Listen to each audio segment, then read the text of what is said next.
What's going on, everybody? Iced Crab here today, back with a brand new video. Today we are celebrating 300 subscribers. This video is for everybody who's helped support the channel over the years. Typically, like I think we did with 200 subs, it was kind of like a thank you and then what's next for the channel. So instead of doing that, or doing what we did for like 6 months back on YouTube, where we did like the stats and figures, I feel like a lot of that's going to be done at the end of March when we do our return video. So in today, I've compiled, for today's video, I've compiled a list of 30 questions that you all might have about the channel that I'm going to answer. These are about the history of the channel and the plans going forward, stuff like that.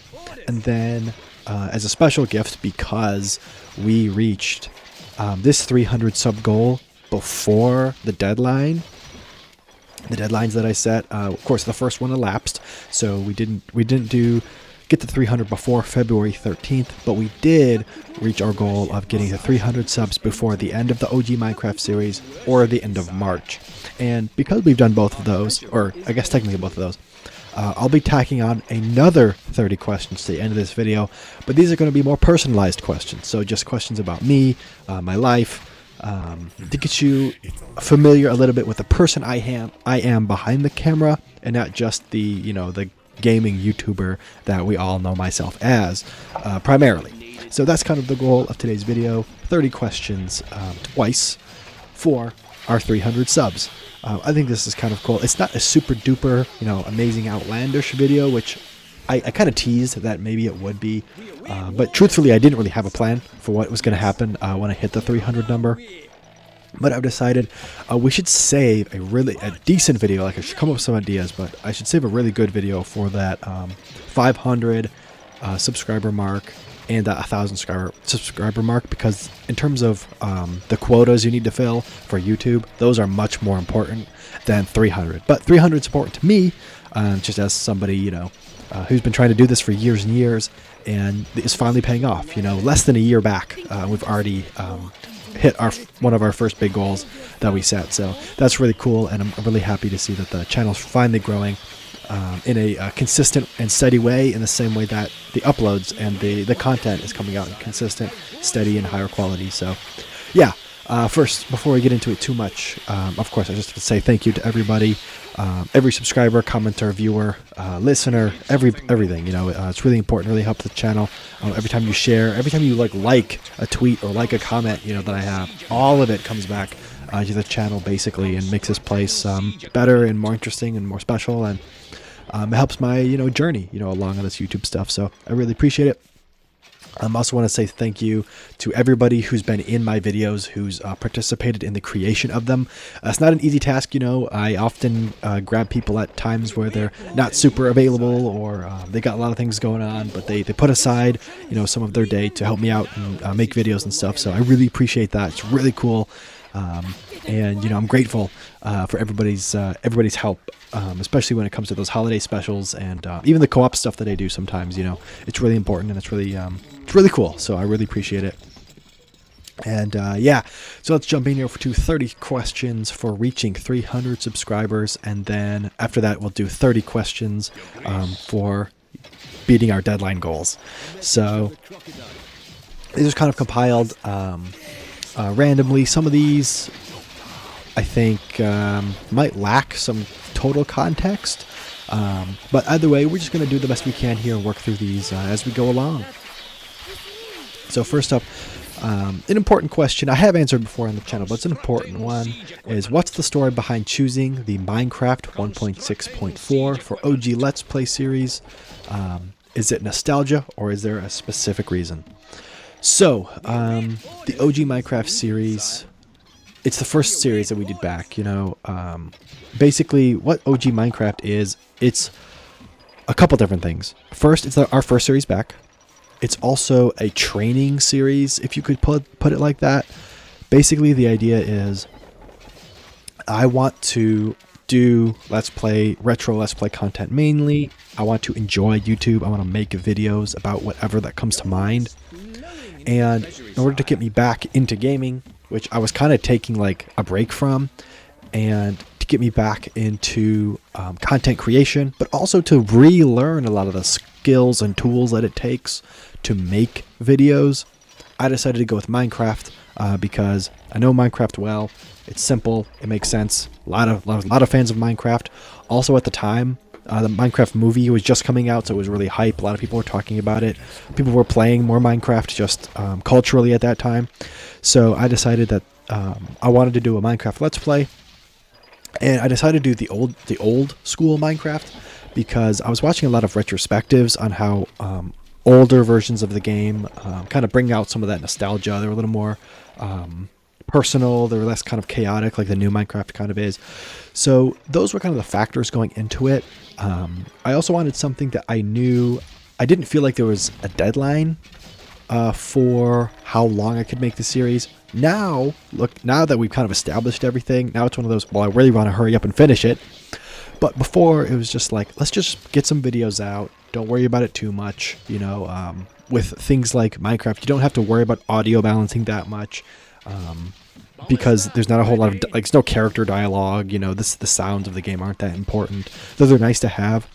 So having Minecraft in there was really, it's a perfect game for coming back. It was one of my first games I ever played, so or one of the first games I really wanted to play, like actively dreamed about and had, you know, like desires to play the game. So I think there was a lot of good there. The 1.6.4 stuff, basically, I was trying in my head to figure out what the first version of Minecraft was, just based on like the memories I have of the early game and stuff like that.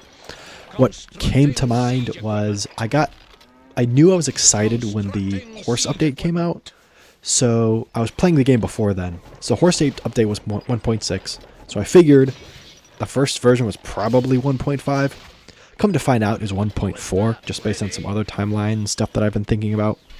But at the time, I thought it was 1.5, so I tried to launch version 1.5 of Minecraft. You know how you can go through the thing and basically start an old save on an old server, or old version of the game, which more games should do, by the way. I think it's awesome. Anyway, so I go back, I launch 1.5 and the game crashes. Try it again, crash. So after a couple attempts of trying to launch 1.5, I was like, you know what, we're not going to do that. We're going to launch 1.4. And then back then, like when you'd get a new update, so when 1.6.0 came out, that was the horse update that added all items, all the stuff like that. And then the other updates, like 1.6.1, 2, 3, and 4, those were just like bug fixes and quality of life, kind of. So that's why I chose 1.6.4, because it was 1.6, which is the early version of the game, and then the 0.4 was the most fixed version of that game. So that's why I went with that one. As close as I could get to the first version of Minecraft that I personally played, which is where the term OG comes from, the original gangster version, the original that I played. I have had a lot of comments about how people wish that I'm playing an alpha version of the game or like a pre-release version of the game, because those are the original versions, whereas 1.6 could be seen as not an original version. But so I understand the confusion there. I understand the upsetness. Ultimately, I have thought about doing an old craft series later, an old craft series, which would be like adventure update Minecraft, because I feel like that's where people like draw the line. It's the adventure update is kind of like modern, and then the old stuff is like pre that. But I didn't play this old stuff, so I don't think it'd be authentic to me and authentic to my channel if I played a Minecraft version that wasn't mine. I don't have any respect for it, really, or not respect, but like no appreciation or nostalgia for it. So that's why I went with 1.6.4. Second one is, what is your all-time favorite moment or death from the OG Minecraft Let's Play so far? Best moment? I don't know. Well, I will say one of my favorite episodes that we recently recorded was the one where I went out and got those last diamonds. I said screw it, and just like ran off and went straight down into the mine, and boom, there they were, like right there. I really liked that episode. I also liked the exploring one where I went off in search of a village. The one where I lost the horse in the cave, not in the cave, but in the ravine. That stuff was good. Yeah, I mean, there's definitely some moments, for sure. I think the creeper, in terms of death or almost death, the creeper blowing up in the house, that was pretty insane. Right where like I was sorting through chests and it blows up right there, like messes my front entrance all up and stuff. Yeah, so I guess those are my kind of my favorite moments that I kind of go, that was kind of nuts, that was kind of crazy. Yeah. Let's see. How many total hours have you sunk into the Minecraft world? So right now, let's see. By the time this video comes out, which I just moved some stuff around, it's gonna come after episode 64. So at the end of episode 64, I'll have right around 32 hours, right? Because generally we have two episodes a week. It's about 30 minutes per episode, roughly. So hours is half of the number of episodes. So at episode 64, we should have about, give or take 32 hours. Probably more than that, honestly, because a lot of the videos go over 30 minutes. Someone could do the math on that, but generally speaking, like, that's just how I've been keeping track of it. And with this current method, I think we can get most games done in about a year of Let's Play time. So I think it's why I like it a lot.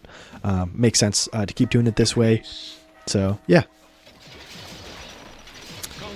What's the next big goal after quota farming? Episode 62, like another fortress raid or end prep. So episode 62 is quota farming. Of course, that's an episode in the End War. So the goal of the End War is basically to hurry up and finish getting Ender Pearls. I don't know what came up for me for that one, honestly. But leading into that, the start of the End War, episode 58, I just decided it's time to just hunker down and get some of the stuff done.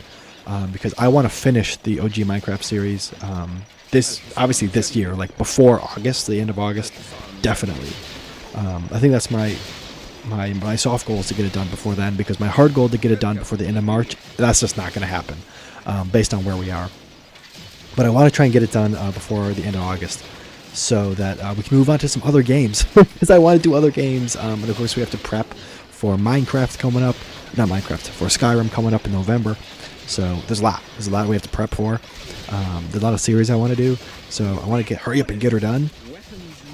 But to answer your question here, the goal after getting the Ender Eyes or Ender Pearls is to get the Blaze stuff, and then we might do like a potion episode or something else in there to get us ready, and then enchanting. So those are kind of the plans, just to get everything done, prepped, ready to go on our adventure, find the portal, set up a base outside the portal, just make it look really good.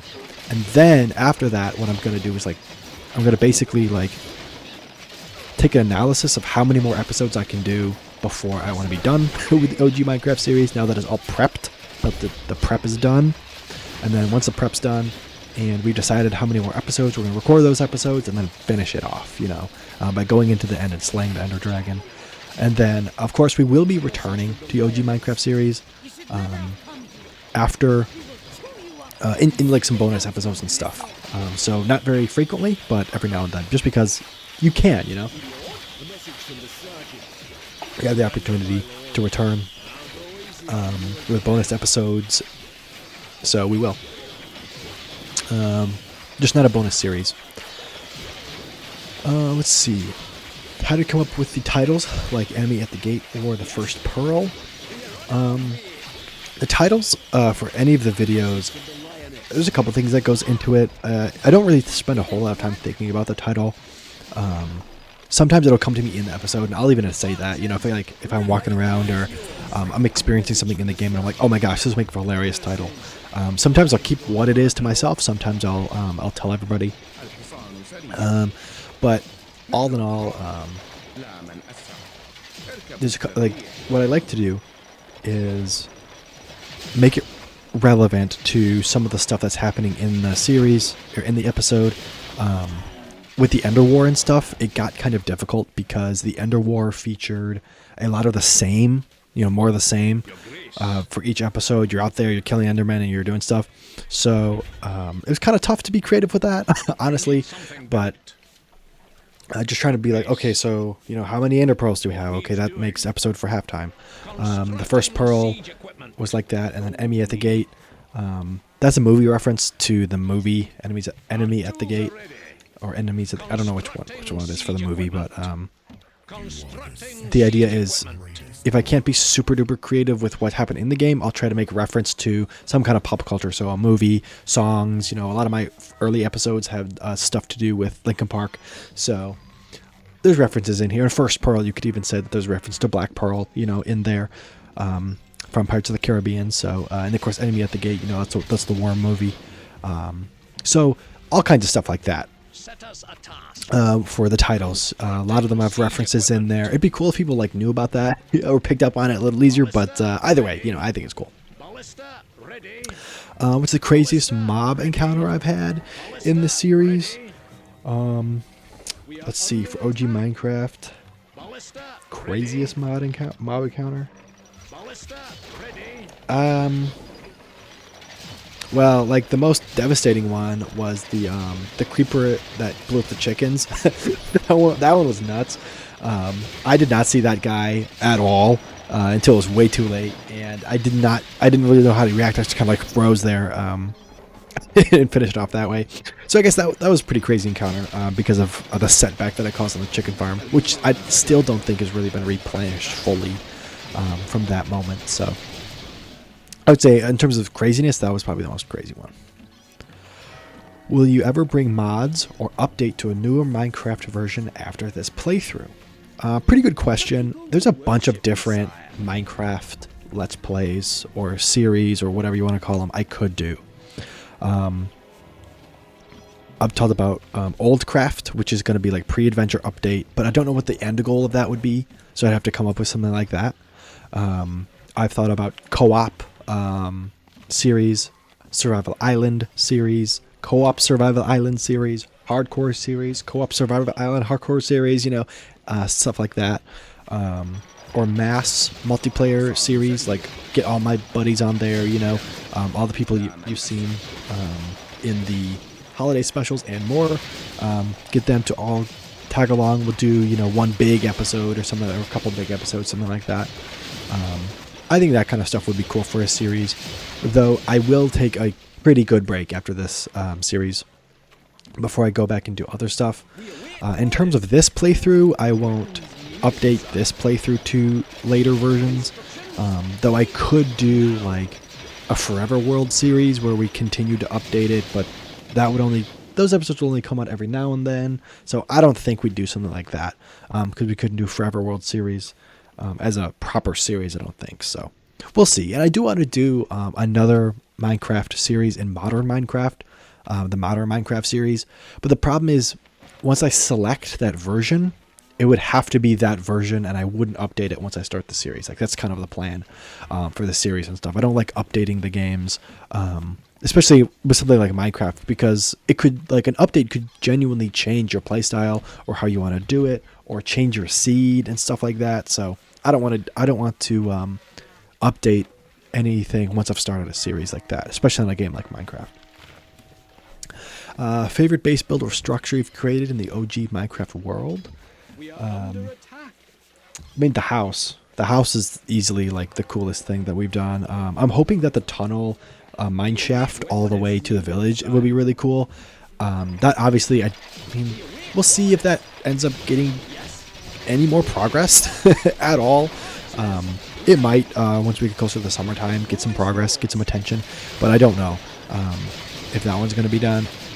And then I do want to, when we continue to do the world and keep it going for a while, there might be cool structures and actual things that we like to build, but as for now, pretty much just the house. The house is the only real accomplishment in terms of a build structure, which is kind of weird for a Minecraft series, but my Minecraft series is weird. It's just not normal. I haven't really done a whole lot, but we're 30 hours in. I don't know what's going on, honestly. Okay, next one is tips for new players surviving an early game, like I did in episode 1. Well, I didn't survive in episode 1, So maybe my tips are terrible. I died basically at the start. I mean, for Minecraft, pretty much everybody plays Minecraft. My approach to early game sucks. I mean, it depends on what... if I'm playing solo, my approach to early game is never good. I usually just wander around until I find a place that has a cool like base potential location, and then I'll just start working from there. But the problem with that is I usually play on hard, so by the time I find a cool place, it's almost nighttime, and I have to like start with trees. So I guess if you gave to give any advice, it would be like knock some trees down first and get some stone going early, and then you can find a place to make base, which is kind of what I did in the OG series, honestly. I did that first, and then I found a place. But also, don't be too picky. That's something I kind of struggle with when I open Minecraft worlds, is I'll be way too picky when it comes to which place should I start my base. And so I would say try to avoid being picky if you can. All right. What's the longest session you've recorded for one Minecraft episode? Well, for the OG Minecraft episode, it's like 48 minutes, I think. But for a previous series, way back in the day, of course, my channel didn't start a year ago. I do have 11 years of videos on my channel still. I think the longest Minecraft episode might be the very first one I ever did, which clocked in at over an hour in length. I'm not sure that's the longest one, but that might be. Basically, nobody saw that video, which is fine. But yeah, that's definitely one of the longest ones. I don't know if it is the longest, but it's pretty close. Why did you make so many Skyrim guides back in 2014-15, like the Fortify, Alchemy, or Fast Leveling ones? Yeah, Skyrim was really important to me back then, and so consuming Skyrim content was really important to me back then. And there was a lot of videos, a lot of channels doing guides and let's plays and stuff for Skyrim. And I remember being in Florida on vacation in Florida, and of course I wasn't home, so I wasn't at my setup. I didn't have any of the stuff with me, and I was watching ESO videos. ESO is a YouTuber, channel creator. Way before Elder Scrolls Online, he was making videos. I think his name also means Elder Scrolls Online, but the idea for that was like having a channel online to support people playing Elder Scrolls. It didn't have anything to do with the MMO, but then the MMO came out with the same name. I was like, okay, well, that's kind of confusing when I talk about him versus the game. But right now I'm talking about ESO. So I'd watch his videos about his Skyrim guides, where to find stuff like that. And I wrote all this stuff down and made a big playlist. I was like, I got to do all this stuff when I get back to my save, at home. And part of watching that content was kind of going, I could do some let's play, not some let's play, but some how-to videos too, of things that I find in the world that are unique, or maybe I could recreate some of his content if I felt it was too polished and I want to make a shittier version, which is basically what a lot of my stuff is. So kind of being inspired by his channel really got me interested in making how-to videos, and so I did. When I felt I had an opportunity to make a how-to video, I would make them, which is why there isn't many, because I did a lot of the stuff on my own, just like, watch the video and do it, and I didn't think about I could make this content. But the ones I did were really popular, so I'm happy about that. And of course, we are coming up on the anniversary of the how to buy Oldrim video, which I'm gonna make a remake of, except for I'm gonna show you how to do it nowadays, which is cheesy, but whatever. Yeah, so why did I make so many? Because that's the kind of content I was watching on YouTube, and what I watch on YouTube at the time really inspired what I made, so that's kind of the idea. Do you still play Skyrim today, and any mod recommendations for 2026? I do play Skyrim. I do play Skyrim with mods. I don't really have any mod recommendations just because I don't use a lot of mods. I could pull up my list real quick. If it even loads. Here we go. Yeah. Like, I don't think there's anything on my list that's particularly exciting. A lot of my stuff, it's basically a very dumbed down version of a like graphics overhaul list, basically because it's the only thing I really like to add in Skyrim. So, but the big thing, honestly, get your EMBs. Like, everybody says you have to have them, and I resisted so hard getting EMB because it takes a while to set up if you're not really like super computer savvy, because I'm not super computer savvy. I'm okay, but just okay. And that is one of those things where it just makes the game so much better by having EMB, a lighting thing. So go ahead, get those mods, the EMB mod for lighting to make it nicer, and then don't do the 4K textures unless you have like a ray tracing graphics card. Another thing, you cannot tell the difference between a 2K and a 4K texture on most of your Minecraft games, on most Minecraft monitor, Skyrim, on most on your monitor, you know, in your save, you really can't tell the difference. That's a hot take. So just play with the 2K textures. It saves you room graphically. It saves your computer from crashing. Like, it's just way easier. So those would be my recommendations. No mods specifically, but get an EMB and only use 2K, not 4K textures if you can avoid it. Okay. What's the ultimate build for new Skyrim players? Look, man, Skyrim's cool. You can do whatever you want. I am eternally trapped in the stealth archer build. I'm eternally, I cannot get away from it.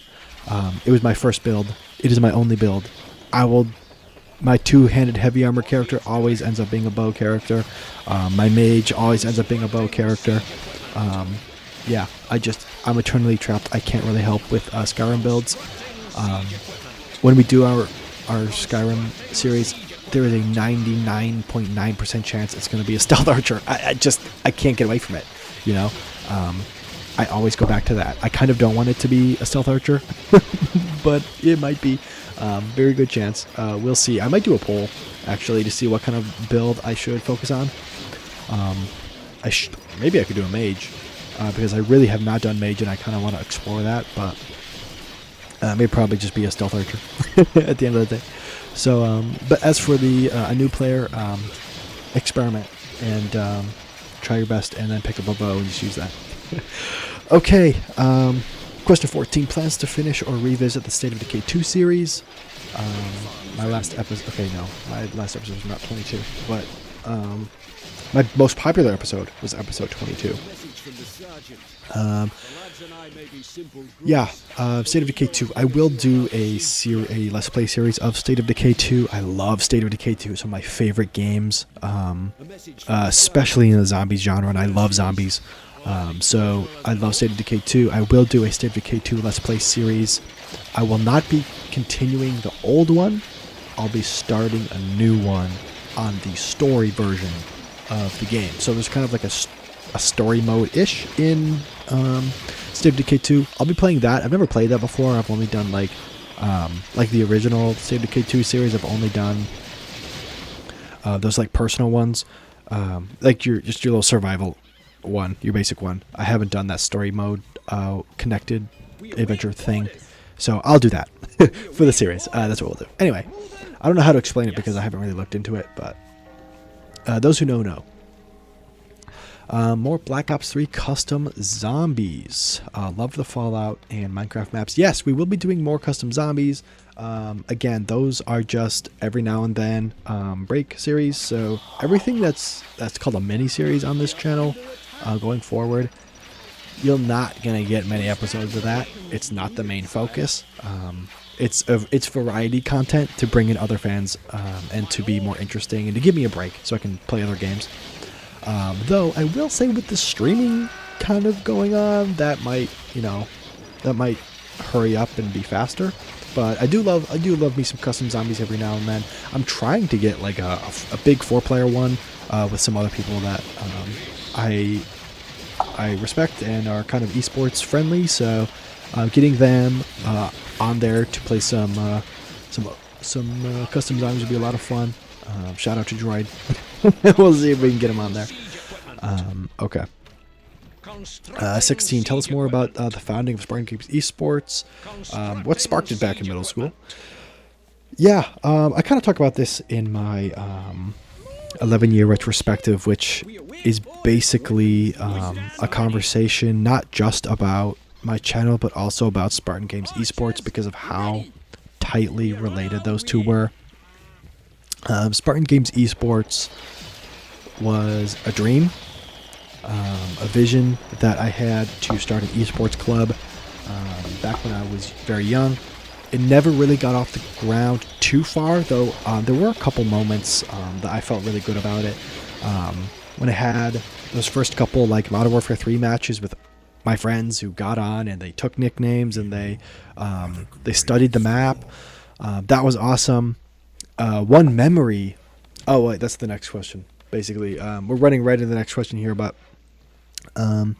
so let's circle back. So let's just do more about the founding. I mean, the founding literally that's just what it was. I admired the Optic Gaming guys, and I thought, if they can do it, I can do it. So, which I learned is not true. That's not always true. Just because somebody else does it doesn't mean you can. I've learned that later in life. But when I was a kid, like you don't really have that perspective. So I decided I'll do it. So I started my channel and I started my gaming clan, and it survived. I mean, the fact that it survived like in some relevance for 5 years is kind of insane, or 5 or 6 years. But there really was no plan beyond that, beyond just like having a name and then getting my friends to participate, which isn't good because I think if I really want to do it right, or if I ever relaunched Spartan Games Esports, it'd be a lot more about recruiting talent and getting people to play and spending money on that. So we'll see if I ever can pull the finances together to do that again, but we'll see. So biggest achievement or tournament highlight from Spartan Games 2015 to 2020 run. I mean, my favorite tournament moments, we really only did practice tournaments. We never got the chance to play. There was a local big tournament that was going on for a couple years, and what I wanted to do is get a roster together that had the time to practice, and then we can just go and then lose pretty early on. That was kind of the plan. I just wanted to go to one. I wanted to go to a tournament with a team, but I could never find 3 other people who were dedicated enough to practice. I had people who were interested in playing, but never 4. Never 4 at the same time. For a tournament-like setting. I could get people online to play ranked play and stuff, but I could never get all that full commitment, that full travel, and in-person tournament commitment. So we did some online stuff. There were some cool moments. I streamed a couple of those on Twitch back in the day. Those clips are gone. They don't exist anymore. But yeah, some of that was fun. I remember like Ghosts. There's a lot of Ghosts memories when I was playing Black Ops or Call of Duty Ghosts.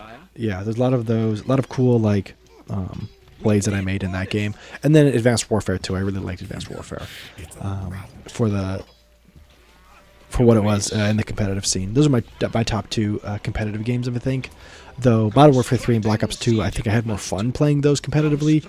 And we did have an undefeated season in Black Ops 2. So yeah, those are some of my favorite moments. I think the undefeated season, that was cool. We banged out a bunch of games and just smoked everybody. That was a lot of fun. And then we tried to get I tried to get those members. So we had some fill-ins that day when we smoked a bunch of teams. And I tried to get those fill-ins to join me full-time, and they couldn't do it. They couldn't make the commitment. So, but it was a fun time. Why did the esports brand retire? Why retire esports brand in 2020? Do you miss the semi-pro Call of Duty scene? I mean, yeah, I kind of do. I miss the idea of it. I miss the idea of getting on and grinding and playing a good game, a good Call of Duty game, which they weren't considered good at the time, but looking back on it, they were better than this slop that we have now. So, yeah, I kind of miss it. I kind of miss the idea of the tournaments and organizing that and organizing team.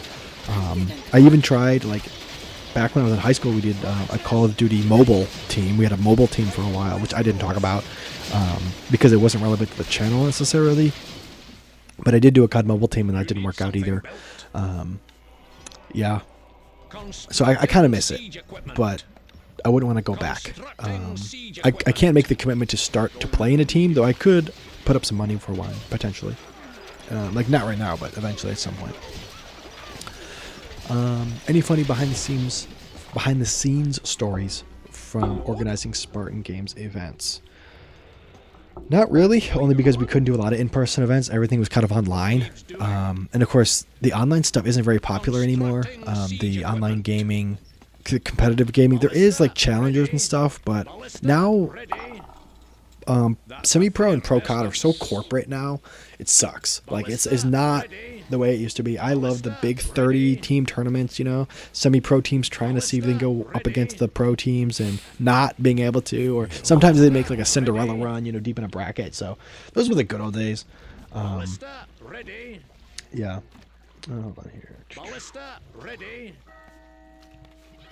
Yeah, those are just kind of the stuff that I remember and I think about a lot. So no real behind the scenes stuff, but I mean, I did have fun. I had fun organizing like the COD Mobile events. Like I remember those vividly. Those were a lot of fun. I had like a whole group chat on Group Me of everybody who was interested in playing COD Mobile because it was really big. That was like when it first launched. It was really huge. I made a list of all the people who were willing to play like competitive mobile games with me, and so like we would do it sometimes. We play ranked against other teams and stuff, and it was a lot of fun. But yeah, that was like the last big effort of Spartan Games and the mobile stuff. And then I tried to sign players to contracts even though we weren't 18 yet. And that didn't work out because like they were not enforceable. So even if the ink was on the paper, it didn't matter. So yeah, it was it kind of folded after that. Pro players or teams you collaborated with during the esports days? I didn't collaborate with other teams or other players, or I mean, that's not that I could scrounge together. I should have, though. One of the reasons the team couldn't survive is because we didn't have a ton of brand recognition, and we didn't have a lot of like other people and stuff willing to collaborate with us, and that's because I didn't do a good job of promoting that stuff. I kind of thought maybe naively that it would just be there, you know, and of course that's not the case. So didn't do any of that. Though I have met more esports players and stuff like that since college and things like that. And I do want to be associated with the Michigan State's esports team a little more, but I'm not going there anymore, you know. So it's a different time. It's kind of like the old days, the esports stuff. How did you and your girlfriend meet? And any gaming origin story of the Valentine's Day special? Yeah. So my girlfriend's name was Megan. I met her at work. We both worked at the same store, and she went off to college, or went back to college. Went back to college while I was working there, and then when she got back from that with her degree is kind of when we started talking not too long after that, just because we met up. We ran into each other actually out one day, and it was just kind of like, okay, well, maybe, you know, and then maybe turned into probably, and then probably turned into yeah. So that's kind of that. There's a bunch of funny stuff about that, but I don't know if I'm willing to share a lot of those details just yet. But the gaming stuff. So, girlfriend tries gaming, which is the Valentine's Day special. I kind of hinted that it's going to be a series as well. It kind of is too. It's going to be a mini series, so we're going to do it every now and then between Let's Play episodes, and that series originally was supposed to be much earlier, so we tried to record in December an episode for that, just after Christmas. And the problem with that was I made her play a little bit of Skyrim, a little bit of Plants vs. Zombies, and a little bit of Madden. And I was really happy with that content. I was ready to boil it down and, you know, edit it. But you couldn't hear anything. The audio was so messed up, and that's because I didn't check it because we were kind of pressed for time to hurry up and get these recordings out. So I didn't check the audio. I didn't do an audio test. I didn't review anything, and it was just way too much to fix in post. So I scrapped all that, and then when she was available again, for Valentine's Day, we decided, we should try and make another video for that. No hardcore plan, just like, hey, if it works, it works out. And so yeah, that's how that happened. I also had a bunch of editing issues with audio and stuff for that video, but it was the other way around. So it wasn't that there wasn't enough audio, there was too much. So the game volume was at a steady game volume, but our voice audio was way through the roof. So I had a lot of editing to kind of like balance the game volume and the commentary. And you can tell if you listen closely, like it's not edited how my other videos are. So in terms of the audio quality, it's just not quite there. But I'm working at it. And that kind of leads into question 22, which is more girlfriend time. Tries gaming episodes. What is the next game? We will definitely be doing more. I hope, as long as we can schedule it and keep it working. Of course, a lot of background stuff that has to be done for that. We all know. What the next game is, I'm not sure. Here's some thoughts I've been having about that. So, basically, the Fallout was good, I think. It was a fine episode to start on. Part of the reason I wanted her to play that is so we can watch the Fallout TV show. She has started watching the Fallout TV show, so that's good.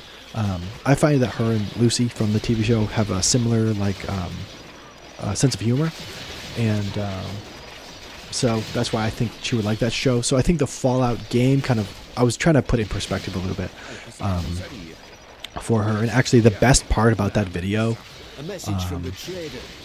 was cut. So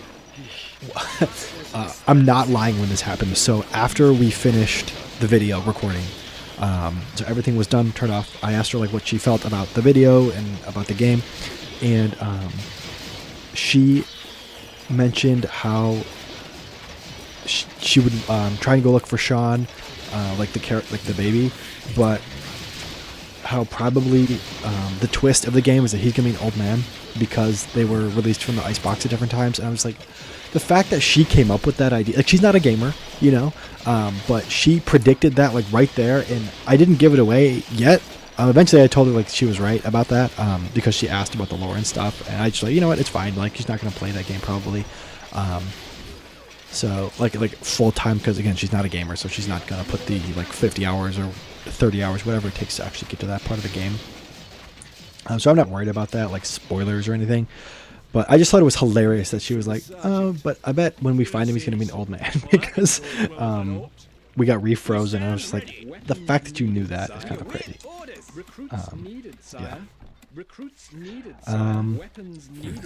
Yeah.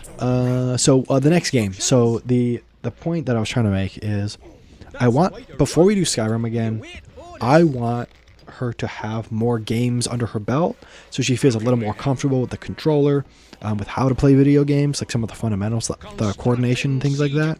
And then once she gets good at that, then introduce her to those really heavy hitters like Skyrim, maybe like a Call of Duty or something like that. Maybe not Call of Duty, but some of those other games. I should do a Minecraft one. That might be the next one. We'll see, even though the channel is kind of full of Minecraft at the moment. But maybe we'll do something like that. Also, I'll take any recommendations too. If people are interested in like what games you want her to try, like yeah, we'll do it. I'll do that as well. Okay, who are Hacky Sack, Lord Sparkstone, Kung from the 2025 holiday special, and any future collabs. So everybody knows that Lord Sparkstone is my brother. Pretty much everybody knows that. He even sounds a little bit similar to me on the mic. Hacky Sack is my good buddy Peter. I met in college, and then Kung is a good friend of mine that I met in high school. Yeah, so my good friends. I've known them for a couple years now. Of course, my brother, I've known him forever, and Kung known for a long time too. Let's see, like 6 or 7 years now. I'm kidding. It was a joke. I did not mean to make that. Actually, literally, probably 6 or 7 years. I'm not trying to do the thing. I swear to God. Yes, they will be in future videos. We already have some tentative plans for that, but we'll see what goes on down the road. 24. How do you handle dyslexia and your natural mumble during video production? I'll be honest, listening back at the 11-year retrospective was tough. That's when I realized it is not, like the long script reading is not my specialty. I've known that, for a while, but that was a big indicator that this is not the one, or not the plan. What I will do for future videos that require scripts is breaking it down into smaller sections, and then having smaller sections, and then I can go back and redo sections if I don't like them, instead of doing one big take. So that's the plan. Break it down to make it easier, and to not like overburden myself with some of that, because even like right now, like my voice is kind of coarse right now because I've been talking for 45 minutes and we still have a bunch of questions to go. But I love it, so you know, I'm not gonna not make these videos or answer your questions. Are there any local gaming spots or esports spots that you'd like to shout out? Not right now. I'm working on maybe going to a gaming event, and I'll do a video about that gaming event. I might do a vlog, guys. I know that's crazy. I might do a vlog. We'll see. We know we talked. I know I don't really like vlogs. I've got a bad history of doing really cringe vlogs, but we'll see. I might do it if I go to this gaming event, and then we'll shout it out there. Yeah. Hitting 300 subs. What's the plan for 500? Giveaway, special series. I have no plan right now for 500. I do think we should do something though. Depending on what comes first, the 500 or the other partner requirements. Probably 500 will probably come first. Yeah, no plan for 500. I am excited though. I think we'll get there in my career. I think I'll be a YouTube partner at some point. I won't have ads probably. I've kind of written that off as a goal. I probably won't ever get to the ads goal, but 500 subs, I think we'll land it. We're at 300 now. I think we'll land a few hundred more. By the time we're done with this channel, I decide to move on to other things, or maybe I just can't upkeep the channel anymore. But as long as I can, I'll keep trying. So, yeah, I definitely will be doing something for 500 subs. I think my next goal is going to be 350 or 420 or something like that. I think 420 would be a hilarious goal. But yeah.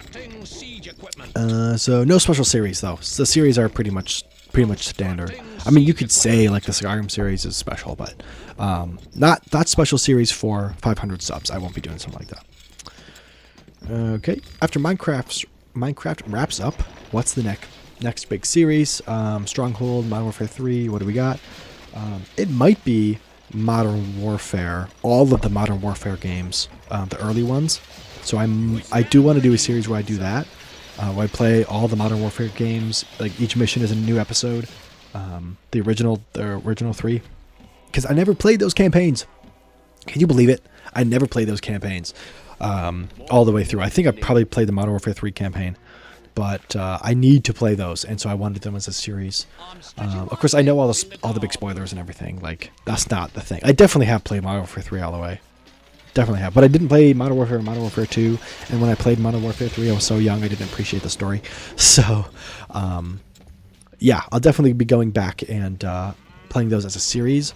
I don't know if that'll be my next series, though there's a very good chance that Call of Duty will be in the next series. I think this is the betting favorite right now. Okay, the betting favorite is Minecraft, World at War, then Skyrim, or Skyrim. So that's the plan. Either I finish Minecraft and play World at War before Skyrim, or we literally we keep playing Minecraft until November and then we do Skyrim. So yeah, but Skyrim's coming.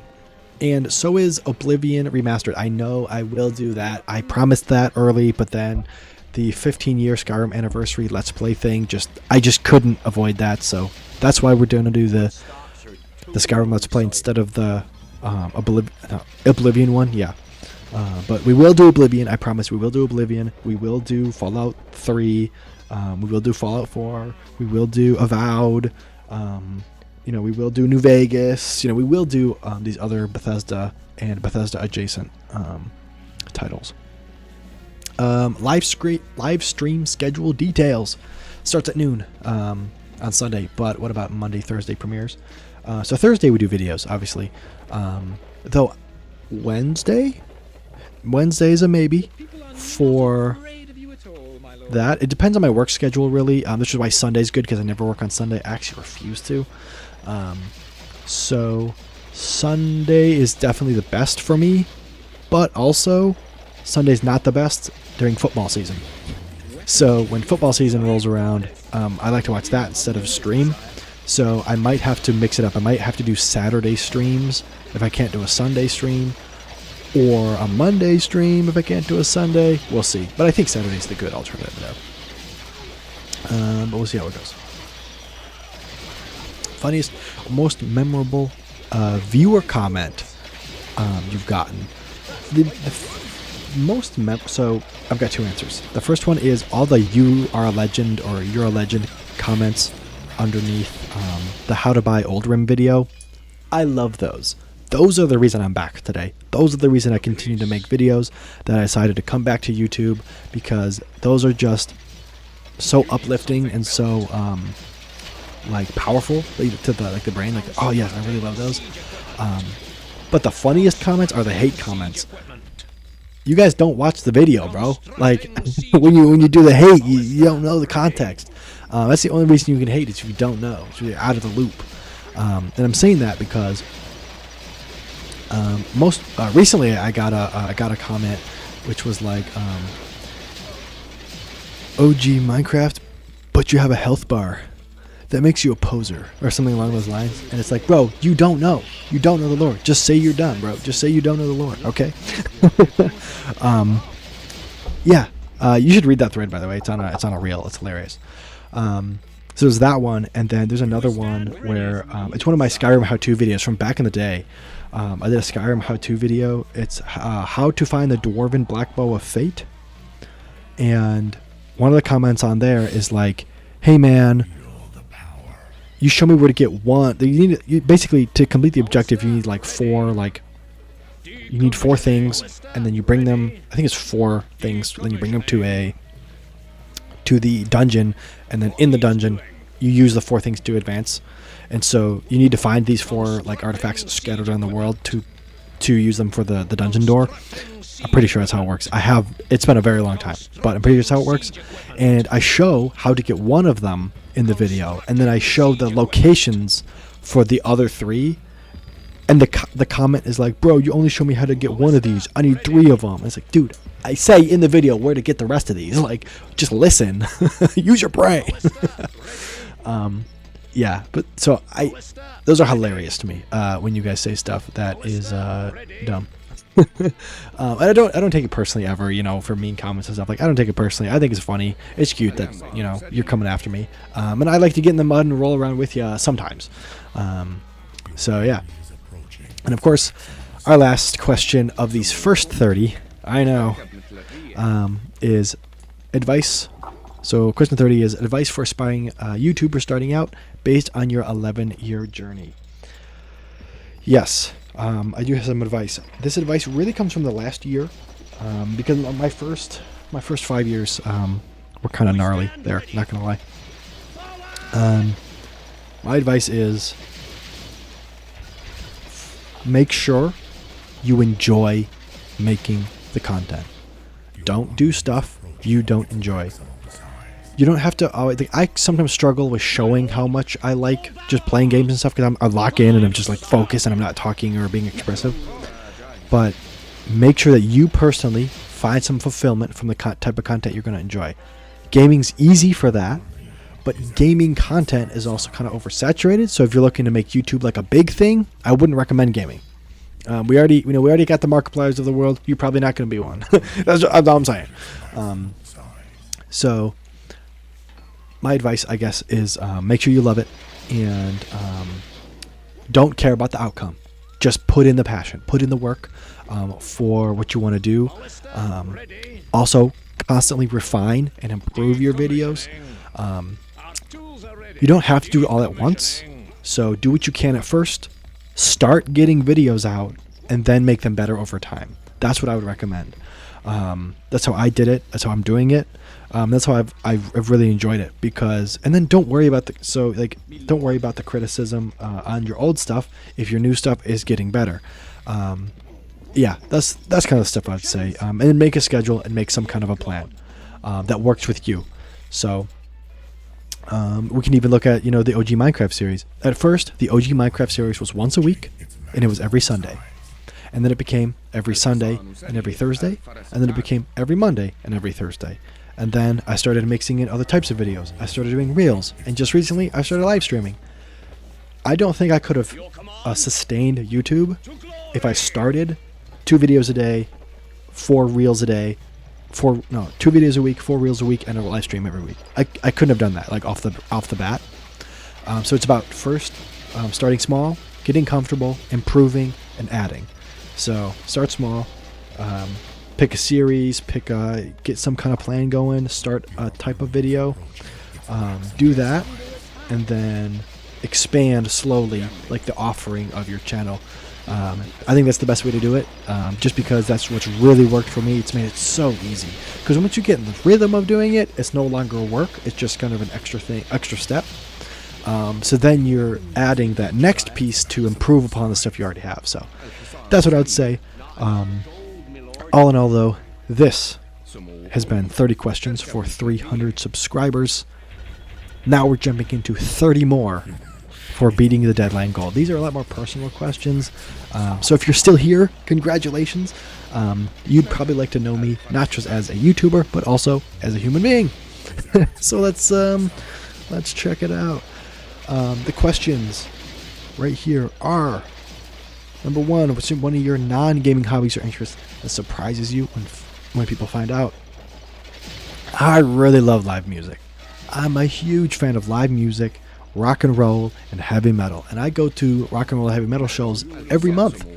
I also work professionally as the general manager of my own club. So excluding my music club, I also go to shows once a month. So I work in entertainment, in the music industry, as a club manager, and I have a lot of fun doing that.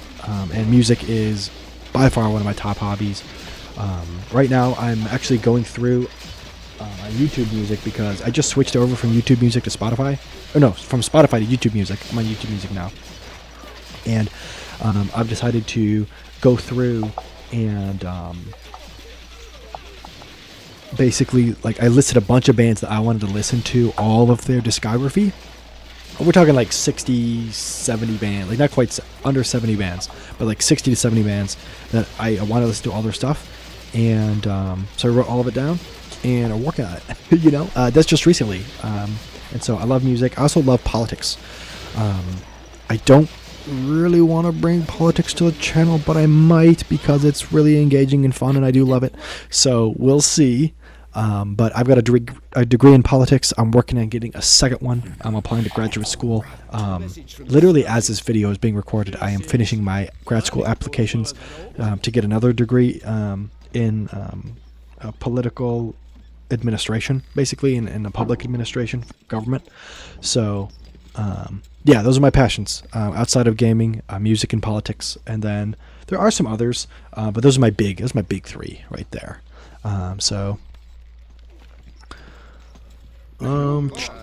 Any go-to food spots or like activities outside of home? Because you can do music at home, you can do politics at home, honestly. So what do I do out in the world? I love to eat. I kind of have a strong fascination with eating food. So I go to a lot of bars and restaurants, and I don't know if I have like a favorite place where I'm like, everybody has to go here. But I'm going to give some advice here, actually. So go to bars and restaurants that you might not like fully be interested in, because you never know. And I say that because I'm in a politics group, the Sam Adams Society. They, of course, their logos on my videos. You see them in my cam background. So, you know, I'm in this club, and we meet at a tea restaurant. Like they serve tea and like crumpets and stuff. Not a full restaurant, but it's like a tea bar basically, which is kind of strange. I never thought about that, and I would have never gone there if it weren't for the club. And it is some of the best, like most enjoyable, like casual dining experience I've ever had. And I go there all the time now because I'm in this club and that's where we meet, and it's a great time. So I love living where I do and eating the food and trying new cool places and listening to awesome music. There's music everywhere. And I like all kinds of music, but I mostly love rock and roll and heavy metal. Those are my big ones for sure. If you could relive one day from middle school years when Spartan Games was just a dream, what would it be? Okay, here's the best. This is the best question for this memory. I totally forgot to share this in my 11-year retrospective.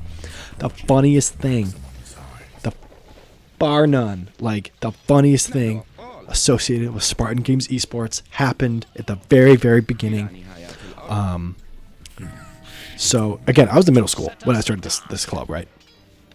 So I recruited Nathan, who is Gummy. That's the Spartan Gummy back in the day.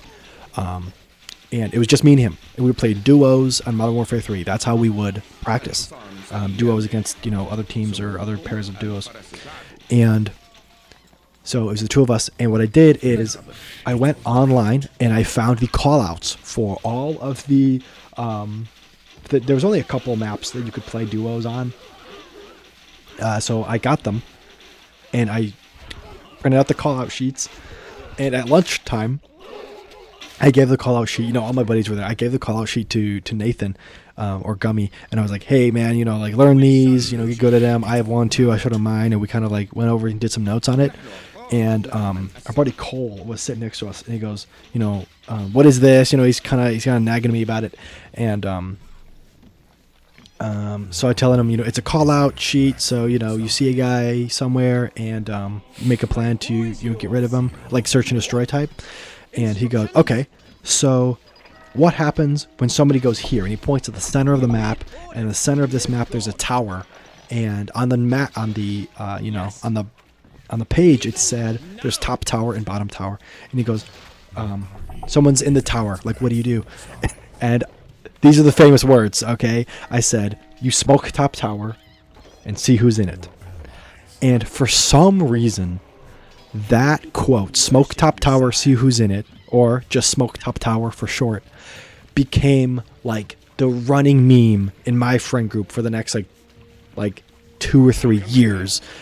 And a lot of us also ran track and cross country at the time.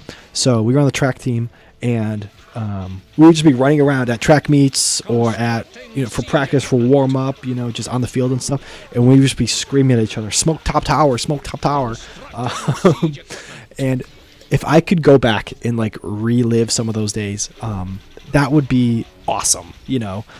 Those were the times back when Spartan Games was young and it was fun and it was cool. So that's the memory I would go back and live, is some of those running around the track field and screaming smoke top tower at people and just having a good time. Yeah. The next question is, what's the best piece of advice you've gotten from a friend or family member?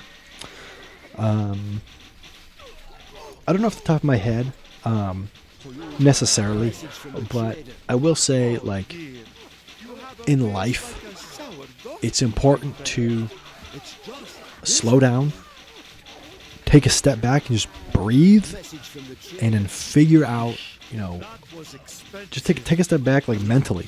It's where are we? What are we doing? What do I care about? How can I, advance or progress from my current situation?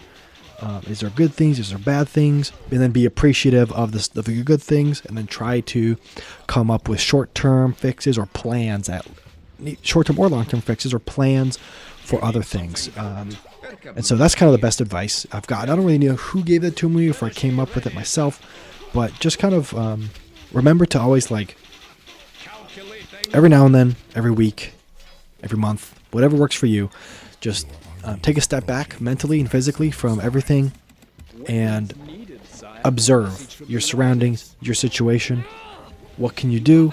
Where are you? What's going on? And then just address, some things like that, yeah, and it kind of brings you a sense of calm, sense of relaxation. I have a plan, I have a goal. These are things I'm working towards. And then, during the chaos, because during the chaos, which is just like the everyday life stress, whatever, things can be kind of insane. And so it's important to recenter and reground yourself sometimes. So that's what I would say. Some of the best advice. It's probably a culmination of advice that I've gotten kind of all slapped together. Yeah, how does having dyslexia shift the way you approach creating or editing videos or handling scripts? Editing's easy, nothing really going on there. But handling scripts, like I said, I've learned, especially recently, that I've done more scripted videos. Like, you can't do big long ad reads type of stuff, like today's easy. I read a sentence and I just react to it and I spitball, there's no real script, and that's fine for me. But having a script can be tough because I'm reading it, I'm skipping over words, I'm not seeing words correctly, I'm slow, I'm mumbling over those words that I'm trying to say. Like, it's not pretty, and then it comes out in post and you're like, ooh, yeah. So how's it shaped? Segments. I'm going to start doing segments now for long script reads and making it easier on myself. Yeah, I don't really do a lot of script reads. I never have. So that's why learning it is important. Learning ways to get around that stuff. What's my typical morning routine when I'm not recording? Not good. I tell you what, man. I live a very good life in terms of availability or access or whatever you want to say. Since college, since undergrad, my life has gotten a lot less stressful, which is not the case for everybody, but it's gotten that way because of some things. So my morning routine, I try to wake up, I go back to sleep, I watch memes, and eventually I decide that I need to get something done for the day. And I go attack and do whatever that is. And then I just kind of chill after that. Of course, if I'm working, that'll be my big thing for the day. Sometimes I'll record videos before I go do work.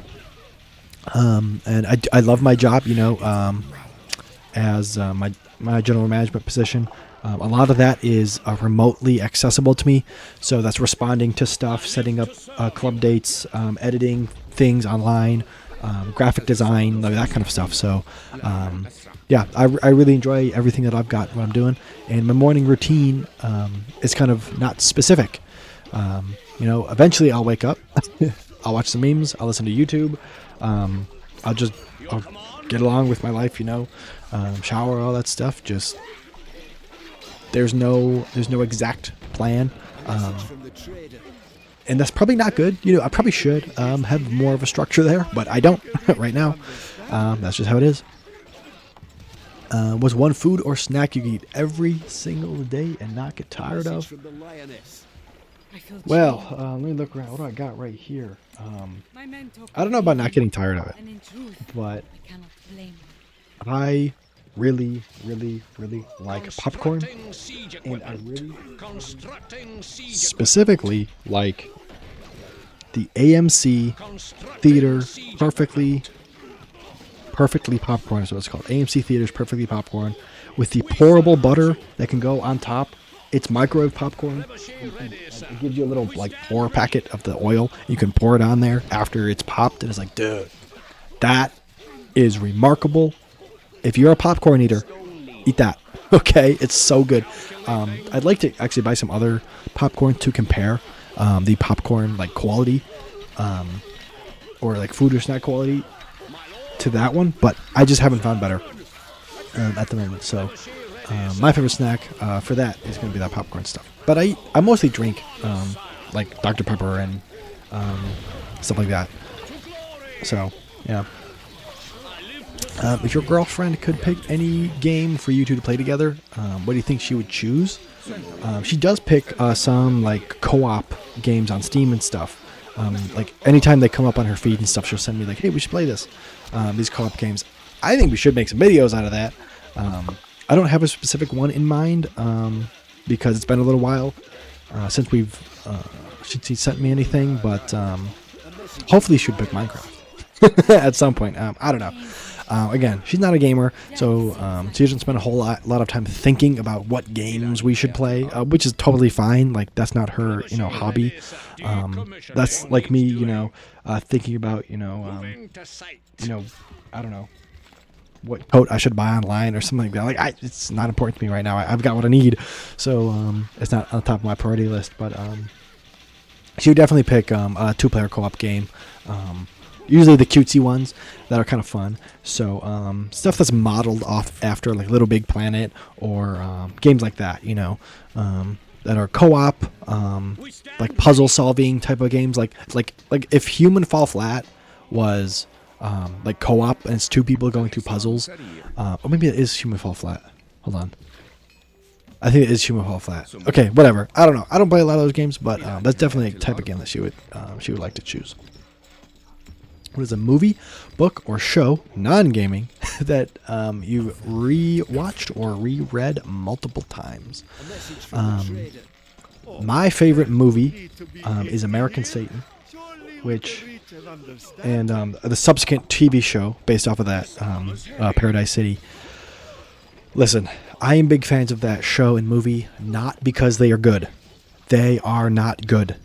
I love that movie and TV show because of how it is culturally appropriate to rock and roll and heavy metal in a way that other films just aren't. They don't show that same care and love towards rock and roll and heavy metal.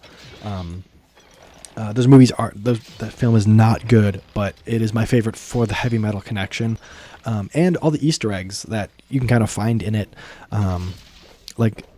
It's so, I know so much about that stuff, that movie and that show specifically. I am working actively on making a retrospective of that movie and that show that goes through all as much lore and as much details I can find about the people and the actors and all that stuff. Of course, we're not going to do some stuff. We're not going to do some scenes. But I'm really excited about that. And eventually that video will happen about American Satan and Paradise City. But not right now. Another also huge shout out movie that I want to do is Kelly's Heroes. Great movie. That's a war movie. It's more of a war comedy. It's so good. If you've watched Inglourious Bastards has references to Kelly's Heroes in it. Kelly's Heroes is the OG of war comedy. The OG. It's the GOAT. It's so funny and good. That is a great movie. So American Satan, Kelly's Heroes. Those are my top 2, bar none. I've got other movies that I really love, I really enjoy, but those are my big 2 recommendations. To know if you're interested in what I'm interested in. That said, and then for books, I did not like reading when I was a kid. Obviously, the dyslexia plays into that a little bit. The dyslexia, which is, I think, caused by ADHD. I don't know if that's the case, but obviously I have ADHD, and my dyslexia, I think, comes from that, based on descriptions of dyslexia. It's different. It feels different, and I think it's like ADHD-induced reading problem. I shorthand refer to as dyslexia, but it's not technically quite the same thing, I don't think. Anyway, given that, there was a book series that my mom introduced me to. She did a bunch of like reading and research and stuff when I was in early high school, and it was like for casual fun, because I would read for class. I would read books for class, textbooks, your English literature stuff. That's fine. I'll read it. I'm a good student in that sense, but I never enjoyed the process, and I didn't casually enjoy reading. So she got me this book called The Arinthian Line. Book 1 is called Arcane. You can basically find it for free anywhere you want, though I have the physical copy. That book and that book series, The Arinthian Line, is basically Harry Potter, Lord of the Rings in the fantasy sense, and Star Wars came together. So it's a fantasy story with Star Wars era characters and level characters and Harry Potter level magic, but it does all of those things much worse than those 3 series. So I know I'm not hyping it up right now, but that that series is great if you're not a casual viewer, or not a casual like book reader, but you want to read books. They're young adult like books, young adult fantasy, magic, spells, family drama, teenager angst, all that kind of junk. That's the series that got me into casual reading. So that's what I would recommend for any 14, 15-year-old, 16, looking to get wanting a fantasy series, wanting to get into reading somehow. The text is big. It's not. It's really easy, especially if you have like dyslexia and stuff, or learning or reading, any kind of learning or reading disability. I found it very easy to pick up, not difficult, but still like interesting enough to keep me going. So that's what I would say for those series in terms of book. Okay, which is funny. It's funny I say that I started casually reading because I really like reading about policy and nonfiction and politics and things like that. That stuff is really, really, really dense and heavy, but I can read that stuff also kind of just fine, but I'm nice and slow at it. I'm nice and slow, but I do really enjoy it. So if you're interested in that kind of stuff, I don't really have recommendations off the top of my head, because it kind of depends on what field you would like to study. There's no like casual like overview book, and then I'm like, oh yeah, start with this one, and then you'll find like reading about politics interesting. Like if you don't like it, you don't like it, and you know if you like it or you don't, basically. Yeah, I've got my whole top bookshelf is all like stuff I read in college, and then there's some spillover because those books are I've got more than room. I've got more books than room, so there is some spillover, but yeah, well, maybe I could do an episode about that. I mean, actually, there is one. There is a text. If you want to get into reading about politics, you could start with Thomas Paine's Common Sense from the American Audience. That is a pamphlet that was distributed during the American Revolution, or right before the American Revolution, basically advocating for the concept of revolution, saying it makes sense for the American colonies to get rid of the crown and to sever their ties from the English, political ties from the English. And that's a good one. Though the language is a little outdated, still I think that's a good one to start. It's not long. It's a simple read. To get your patriotism flowing. So start there, I guess. Yeah. All right, question 10. How do you unwind after a long day of editing or gaming? Any guilty pleasure shows or music? We kind of talked about that already, but I do things kind of regimentally, which means they have to be,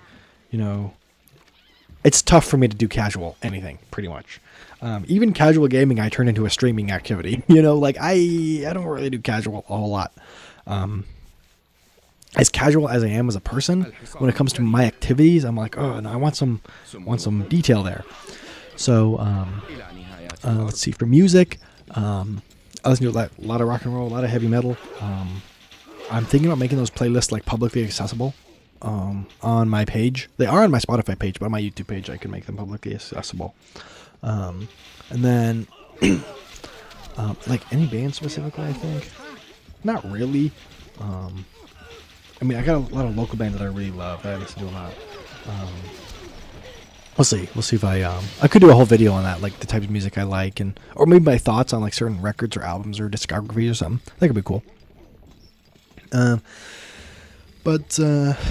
Yeah, so I listen to music. Right now I'm listening to the Carnifex, all the Carnifex songs. So that's like deathcore. So that's pretty tough. Like, if you're not into that, you're not into that. So right now I'm doing a lot of death metal, metalcore, or deathcore, stuff like that, like really heavy. Metalcore is not really heavy, but deathcore is really heavy. So deathcore, death metal. And then I want to do a lot of the like classic heavy metal bands and stuff too. I really haven't gone through a ton of their discography like all the way through, so I think I want to do that for some of their classic bangers, that everybody should know. And then for casual like TV viewing, I also don't have that. So, I mean, if I'm casual, I'm usually watching YouTube. Like, if I want something in the background, it's a YouTube video. Yeah, I'm listening to the Optic podcast, or, you know, there's some political podcast type stuff that I follow on YouTube. Like, that's the kind of stuff I'm listening to when I'm doing casual. Or like gaming reviews, you know, reviews of video games, retrospectives, reviews on TV shows or movies. Even if I haven't seen them, I'll watch them, you know, because I really love like all the time and passion that review creators put in. Actually, we'll be doing some React Andy. Speaking of which, we'll be doing some React Andy to some of that. My good buddy Aspernish, his channel started blowing up, and I asked him, "Can I do React Andy to your content?" And he's like, "Yes, you can." So. I'll be doing some of that, and then he will be helping me with that American Satan review as well. Great guy, by the way, so cool. Yeah, so I will be doing collabs in the future around that. But when it comes, back to the point. When it comes to casual viewing TV shows, I have a whole list of shows I have to watch and get through. My favorite TV shows. Some underrated TV shows, Hell on Wheels, very good. The Last Kingdom, very good. Watch those two. Those are fantastic shows. I love those a lot. Yeah, we'll end it there because I got to move on to the next question. What's the most embarrassing thing that happened to you on camera that you kept in a video anyway? That's kind of a tough one. If you want like embarrassing cringe, just my vlog, any of my vlogs, all cringe. All of them, terrible cringe. I think I've deleted most of them. Not deleted, but I've removed them from the channel.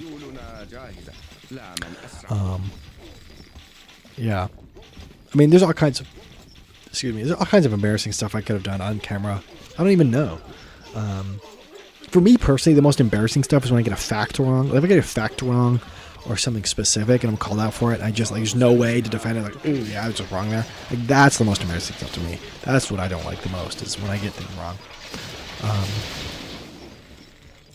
Let's see. If you weren't making YouTube content, what career path do you think you would have pursued? So obviously 300 subs, I'm not it's not a career. This is fun. This is a hobby. But I wanted to do like lawmaking, elected government for a long time. I don't want to do that anymore. My plan is to get a degree in public administration and become an administrator. So part of the bureaucracy, baby, that's me. Basically, yeah. What's my favorite season? My favorite season is fall. I love the fall. I like the fall because, okay, it sounds nerdy, but I like the fall because it's not cold yet, but it's cool, so you can like make cool outfits with layers. Also, it looks nice outside, like all the like leaves changing and stuff. Also Halloween. Also culturally, like we have, you know, like cinnamon and pumpkin spice stuff becomes way more popular, and I love cinnamon. You know, so all those reasons, and football, and like I love football, so I love it for that. I watch spring football too, but like, you know, fall, you know, fall's good football anyway. So yeah, that's why I love the fall. It's the best for me. Absolutely love it. Tell us about a time when you felt really proud of yourself outside of gaming or content creation. I mean, I'm proud every day, you know, of what I've been able to accomplish career-wise, being a general manager. I'm proud of my degree, of being an educated person. I'm proud of, you know, my accomplishments when I was in high school. When I started on the school board when I was in high school. I'm really proud of that. I'm proud of the friendships I've made. I really enjoy my friendships right now. My friend group is so good. Everybody's so chill and kind and supportive. Like it's an amazing spot to be in. I'm jealous of like what I've been able to create. I think in this life, I've done a good job. There's a couple things that I need to do better of, but in terms of pride, like I'm proud of about freaking everything, man. Like I've done good. Maybe not like I'm not rich, but I'm rich in in other stuff. I'm rich in friends.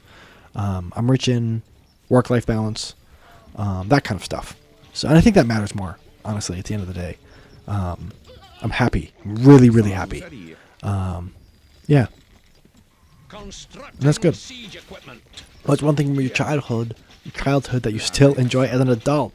Gaming, metal, food, everything, pretty much. Like, yeah, my favorite movies, Kelly's Heroes. I grew up on that movie. That's why I love that movie. I didn't grow up on American Satan. That's kind of like a later edition, but Kelly's Heroes. Oh yeah, I grew up on that movie. I'm still very similar to my childhood self in some ways, like in the good ways, in the ways that are fun. And yeah, I'm just like a more refined, quality version of myself as a kid, which I guess that's the goal, right? That's the goal of growing up, is to be a better version of yourself. So, how do I handle it when motivation is low? When my motivation is low for something, which it can happen, even though things are good, like some things are so good that you don't want to, worry about the next thing. And that's kind of not good. That's kind of not good. So how do I handle it? This can be true when it comes to like making the reels. I don't really love making the reels, but I know it's really helpful for the channel, so that's why I do it. So when the motivation is low, my advice is just do it. Just hunker down, do one thing. I set a small goal, I handle that goal, and usually once I start to do something, I can hurry up and finish it. Like, I can just get it done. But the motivation for getting things done starts with starting. It really does. And once I've begun, I can do it.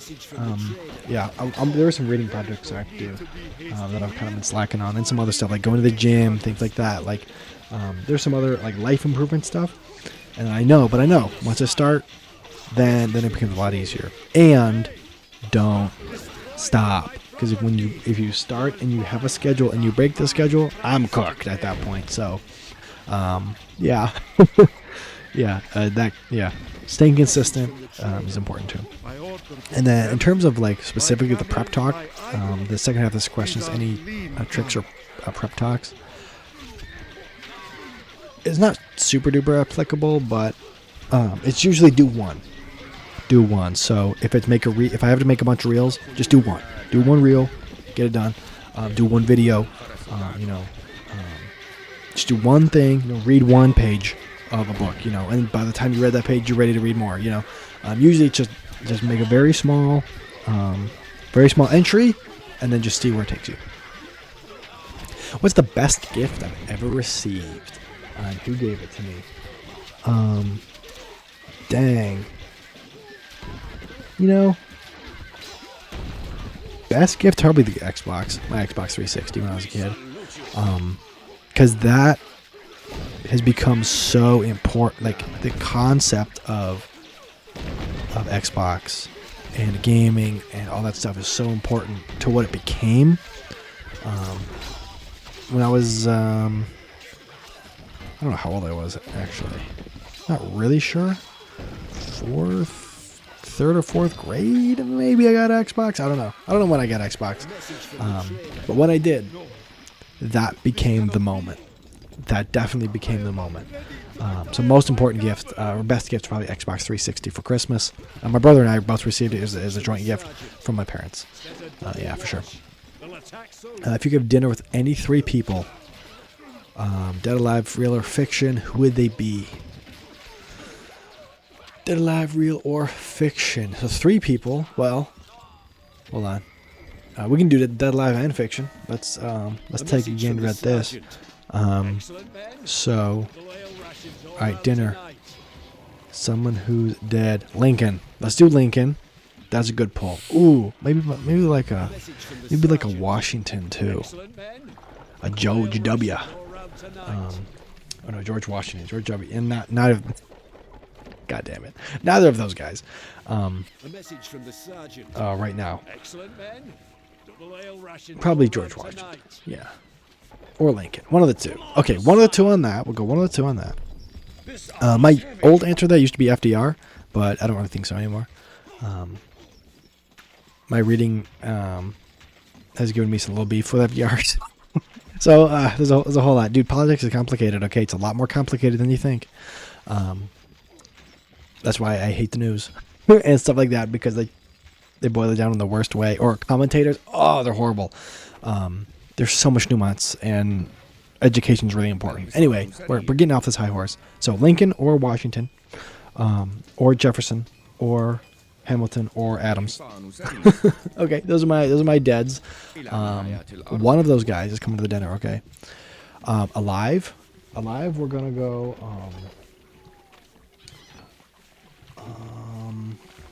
Corey Taylor. We're gonna go Corey Taylor alive. I would kill to meet that dude. Just kill. Yeah, I think he's really cool. A huge part of my life, his music. So Corey Taylor for sure. I've seen him live one time. Hopefully see him again 2 more times. Just because I want to see one in each of his acts. You know, I want to see his solo stuff, and I want to see his Slipknot. I've seen Stone Sour. That was my first concert, actually. And then fictional, we're gonna go. Andy Biersek's character, Johnny Faust. We're gonna go the fictional Johnny Faust, even though he's an asshole. That's the one, man. That's the one for my fictional, because that character is the antithesis of who I want to be in every way possible. But the jackets are cool, so that's why. Yeah, so one of my favorite characters, one of my favorite people, and then one of my favorite historical people too. Honorable mention, Davy Crockett. Honorable mention. What's something small that makes you smile no matter what?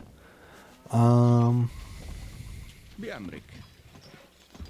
mean, sometimes I just smile, man. A lot of times I'm just happy. Just happy to have what I have, to live the life I have. Anytime I stop to think about it, I'm like, I'm lucky. I really am. I live a great life. And it wasn't always that way, you know? But it became that way through hard work. I don't mean like back-breaking physical labor. I just mean like mental work and getting good friends and hanging out with those friendships and doing right by people and pursuing goals and having plans. And that's how you do it, at the end of the day. Because once you start achieving goals and you start making good friends and that kind of, once it starts to click all together, like, man, like, it's the best feeling in the world, and you can't get rid of it. You can't replace it. So sometimes just life makes me smile, which is really hard to say right now. And I know right now, like in life, like a lot of people are struggling, but I don't know. I was able to, through all of it, like find a way to be really happy. How is coming back from YouTube after the 2020 days change your perspective on life or content? I think it's a lot harder to make good content than people realize. I put in work for my content, and it's comparatively easy to what some people put out, what a lot of channels put out. And that really puts it in perspective for you, especially when it comes to content creation. I think in life, the perspective is find room to pursue your goals and your dreams, regardless of the situation. That's really hard to say. Knowing that, and that can feel really, really impossible. But find a way. Make it part of your life. Your big goals, like my YouTube channel and stuff. I put a lot of work in to this job, the content creation stuff, and it's tough, but I love it. So yeah, that's what I would say. In terms of life, like it's really it's allowed me to make room to pursue my goals and make those goals like achievable too, by the way. Do that. Your favorite way to spend a rainy day. Favorite way to spend a rainy day. Gaming. It's a gaming channel. I game. Listen to music. I watch TV. That's what I do. I've got a whole list. This is what I meant to say earlier. I have a whole list of shows and stuff I want to watch. Like a whole list of movies and shows that I'm getting through, and I get through them one at a time, and that's how I spend my time. When I think about it. I'll be having a completely free weekend with no responsibilities. How would you spend it? My responsibilities are a lot on the weekends now because of the job. Working in entertainment business that relies on the weekend, you're working hard every weekend. You know, my Friday, Saturday are the hardest days. I work hours and hours on Friday, Saturday, but I love it to death. It's the greatest. The best job in the world. You know? So if I had a completely free weekend, I'd probably stream and make videos. I mean, that's what I love to do, you know? Honestly, that's what I love to do. I love just to make videos. That's why I'm doing it. What fear and insecurity have you overcome or still working on? Well, in terms of still work, like biggest insecurity, I had depression growing up. Through to almost the end of college, and being able to be on the other side of that is crazy. The perspective shift, and it just happened. A message from the sergeant. It's literally night and day, and you don't know that if you're in the night all the time. You don't know that not having depression, how good that is, until it happens. And my advice for anybody struggling is just know that it will turn over, because that feeling when it did, and then you realize it's so different. I don't know how to explain it. I really don't. I've lacked the words. I've tried many times through therapy and other things to like come up with the description of that difference, and I can't. It is one-to-one, like it is, or not one-to-one. I don't know. I don't know what the words are here, but it's so different and so refreshing, and it will. You keep going. It'll turn around for you. It took me years and years and years and years, but eventually, on a dime, it went away. Yeah. So beating depression, huge. Going forward, I want to just continue life improvements. So I want to work out more. I want to eat better. Those are my big two. I want to read more. Those are my big three. Yeah, because I think I do pretty much everything except for watch. I do want to watch more TV and watch more TV shows. But outside of that, because that's considered like not a great thing to do, yeah. So eat better, work out more, read more books. Yeah, tell us about your pets. If you have any, or a dream pet. Yeah, I have a cat. Her name is Tinkerbell. She is 19 years old, or 20 years old. 19. She just turned 19 or 20. I think it's 20. 19. It's gotta be 19. Maybe she's 20. This month, I don't know. But she's old as hell. Old kitty. Good kitty. Sometimes you can hear her in the back of videos. Mostly on the older content, but every now and then you can hear her like yapping about something. Yeah, cat's cool. Only have a cat. Only have had cats. Well, I've had goldfish and shit like that. But like in terms of like prowling animals, like out and about. I think I'd be okay with having a dog. I don't know.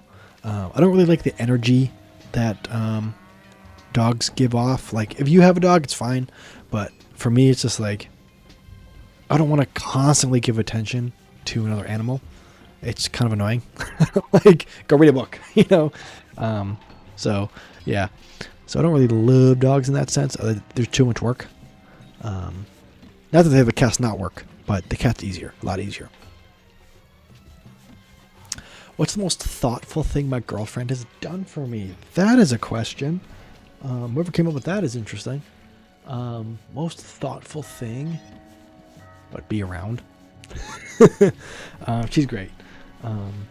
I think, well, I think for Christmas, she got me 3 album, like posters of albums, some of my favorite albums. That was really cool. That was something I wouldn't have thought of. I wouldn't have expected. I didn't ask for, but it is probably one of the coolest gifts I've ever gotten. Totally out of the blue. Yeah, really, really, really cool. It means that she was paying attention, and wanted to surprise me in a way that no one could have before, and that's what that was. So that was really cool. And I appreciate that one a lot. Also, just supporting the YouTube channel and wanting to be involved in it. I know I kind of pushed that a little bit, but being positively receptive to somebody trying to run a failed YouTube channel is really cool. And I really appreciate it. Yeah. If you could go back and give advice to your middle school self, one piece of advice, what would it be? To middle school me. Honestly,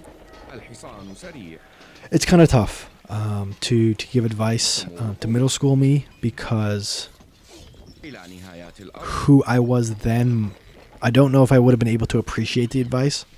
But I think what I would say is, first I'd give him all of my dating advice. But most importantly, like, don't worry about that. Like, that's not that important. It'll all work out later. If you do other things first, because I think people, especially men, we approach dating wrong, and it's really important not to do that. So that's what I would tell my middle school self. First and foremost, like, hey, when you grow up, approach this a different way. Like, middle school me wasn't really there for dating, but it's good to, like, get people on board with the plan before they become interested in that a whole lot.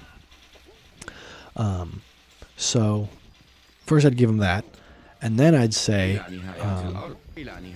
if you want to do gaming, if you want to do the YouTube and stuff like that, like, make a schedule and be vigilant about it, just like I'm vigilant about the sports and the other hobbies and stuff. Like, to do YouTube in an organized way. That would have made my early content way better, and potentially I would have way more subs, or never went on hiatus because I never would have got burned out.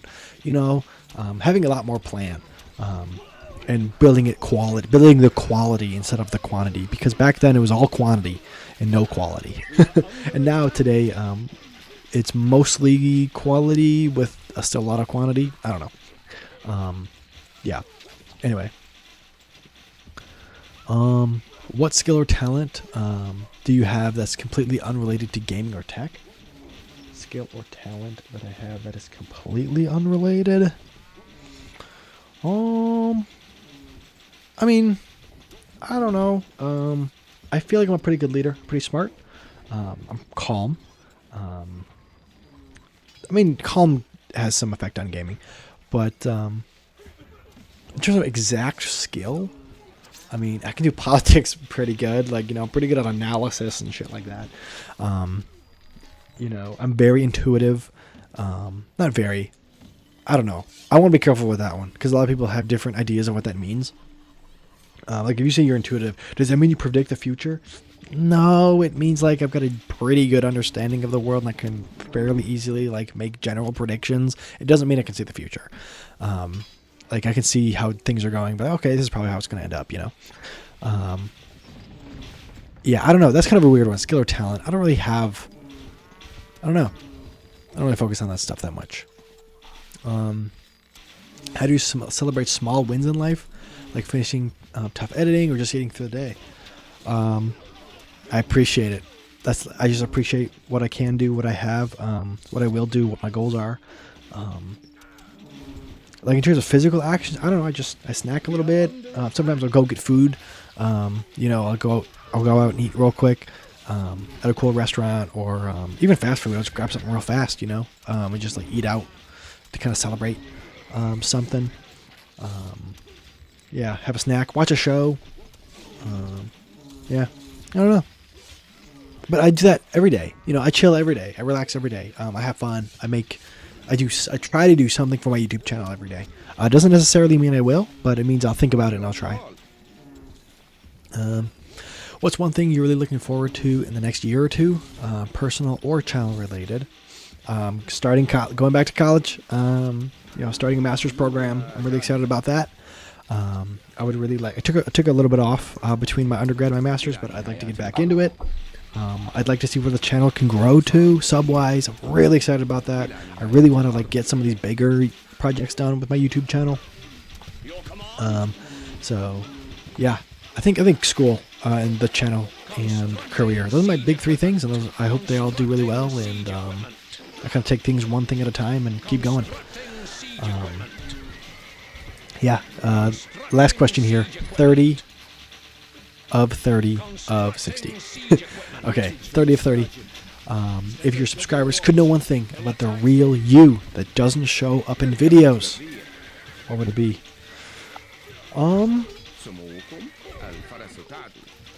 The real me? I mean, you get pretty authentic me. I guess I do a lot more politics than I give off.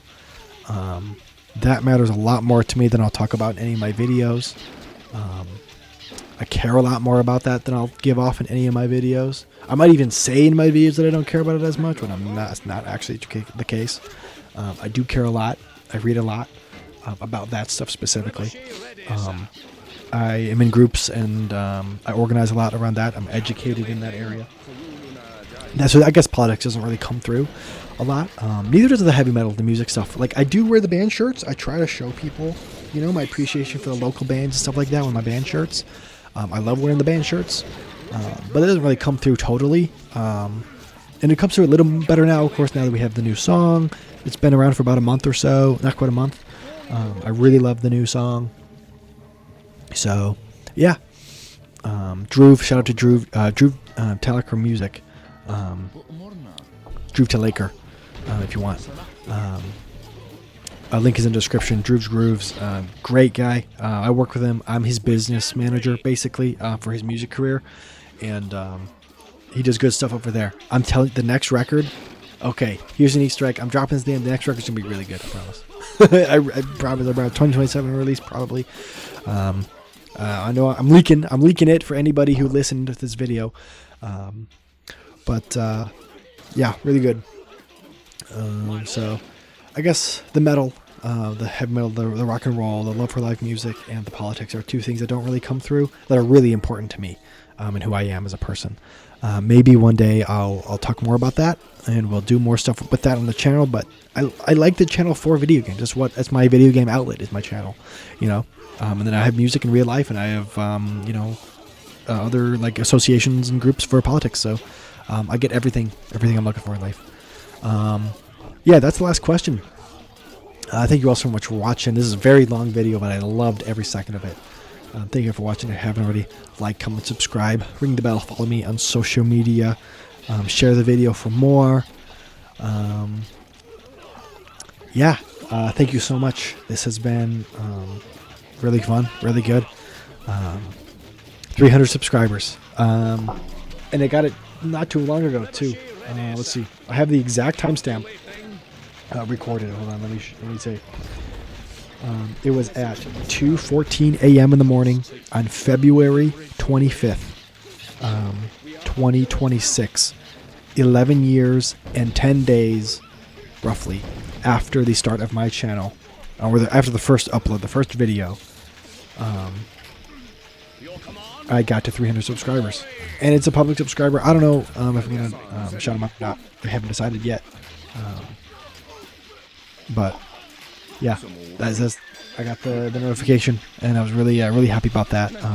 I was seeing it $2.99 for 3 days, and eventually it put it over the top to the 300, and it was super awesome. I was up. I was still awake at the time, which is not good. I should be getting to bed way earlier than that.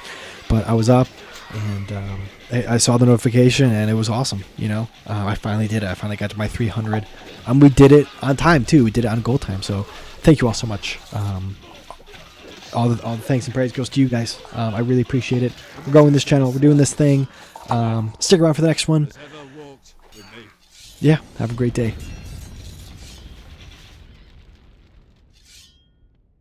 We are victorious, sire.